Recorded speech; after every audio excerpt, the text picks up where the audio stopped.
My name is Jason Barrett. I'm 26 years old and the president of 3 local companies, and I am a failure. I'm a failure and very proud of it, in fact. Without failure, I would not be the man I am today. Without failure, I would not be the leader I am today. And in fact, without failure, I believe I would not have achieved many of the successes I have so far today. I have failed in past loves, failed to close a deal, failed to follow up, failed to make a connection, and failed as a friend. At times in my life, I have failed to meet monthly sales quotas, failed to make it to a dinner. I even failed to memorize this speech. I have failed time and time and time again, and I wouldn't have it any other way. Because I'm not saying that I have always failed. I am not saying that I have never succeeded, and I am not saying that I'm only just a failure.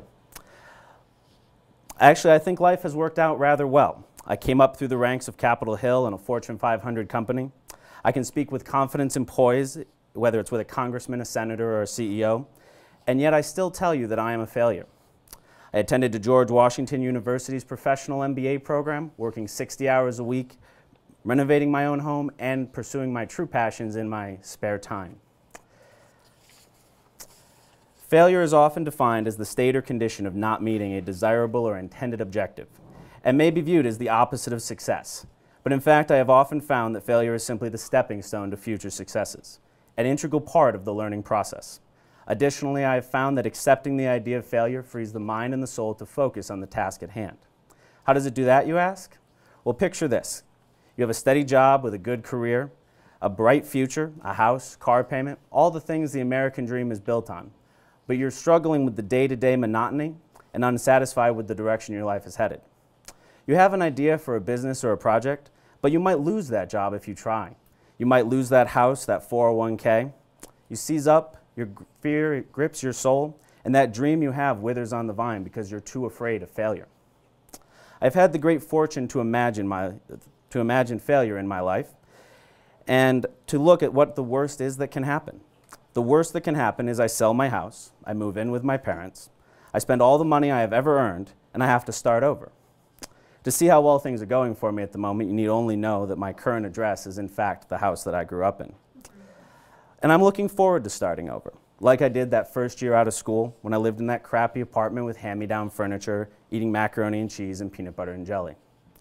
I happen to like macaroni and cheese and peanut butter and jelly, and I did this already once. In fact, from these humble beginnings, I worked my way up, and I never remember feeling like anything was lacking. So if I lost everything, it wouldn't be so bad. It would just be like that first year out of school, and I can live with that. If you can imagine the very worst thing that can happen, and you can live with that, it's an incredibly liberating feeling. It means that no matter what, life will go on, you will survive, and you can go ahead and follow that dream, carefree. In all that I have done and in all that I do, I am so very often a failure, and I am proud to be a failure, for failure means that I have tried, that an attempt was made, and that fact right there is more important to me than the final outcome.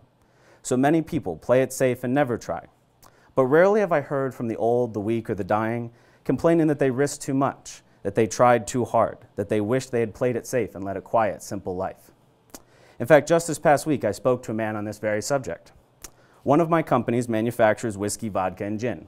Consequently, I spend a lot of time in bars working. I was in a bar last Monday night, and I sat there talking with a customer who told me a remarkable story. 2 years ago, he'd been diagnosed with late-stage cancer and been told to go home and prepare to die.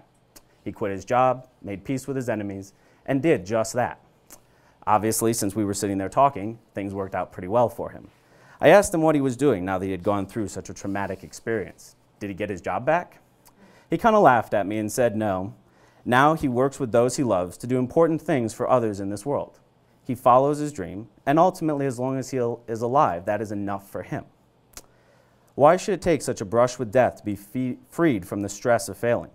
Why do we put such a stigma on those who have tried and not always reached the expected outcome? And why do we in certain circumstances give a free pass to those who fail more often than not? Do you know you only have to be right 34% of the time to make it into the Baseball Hall of Fame? Babe Ruth did. Imagine in your life if you were only right 34% of the time. It would certainly make staff meetings a lot less reliable. You know, there are a lot of people that consider Rochester a failure. Kodak failed here, Xerox left, Bausch & Lomb is now owned by somebody else. The Fast Ferry, a casino, and the redevelopment of Midtown Plaza all come to mind when I think of Rochester and the word failure. Some people only see lost houses, boarded up homes, crime and violence, like the entire city is the same. They seem to think Monroe Ave is the same as Lyell Ave. But when I see the city of Rochester, I only see failure in the context of those who have come and tried, and the many that are still here, trudging on, still wondering whether success or failure is their eventual fate. The public market is booming, young people are returning to the South Wedge, and the universities, startups, and manufacturing centers of our city are coming back to life. Think about what it would be like if some of our local entrepreneurs from our past had never tried. If George Eastman hadn't bet his reputation on capturing images of the world on film. If Bob Wegman hadn't pushed to expand his grocery store to the regional powerhouse that it is today. And if Frederick Douglass had sat quietly by letting someone else take up the fight, what would our country look like? These men are the victors that history has chosen to remember. But there were countless others who worked just as hard, tried all that they could, and did fail, and were forgotten, and are unknown today. History may not remember those that have failed, but the people who knew them, those who worked with them, I am sure never scoffed at them for trying, never chided them for risking it all, and never doubted in their integrity as they worked long and tireless nights to better the community we now call home. But back to my own story. This Saturday, January 25th, Black Button Distilling will officially open its doors to the public, fulfilling my dream of bringing craft distilled spirits back to Rochester for the first time since Prohibition. In 2 weeks, North American Barrel will hire its first employee, and last night, in the downstairs of this very bar, a nonprofit was formed to bring more agritourism dollars to Rochester. All of this made possible because I have accepted the fact that life will not always work out the way I have planned, and the worst case scenario is a survivable event. I have conquered my fear of failure. In closing, I would like to ask each of you to reflect on the failures in your own life, reflect on the lessons learned, the stories gained from a night that went awry, and ask yourself if you could go back, relive that night, play it safe, and not take a chance, would you?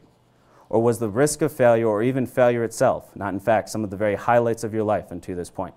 I ask, if you could do anything without the fear of failure, what would it be? And what is it about failure that you are so afraid of?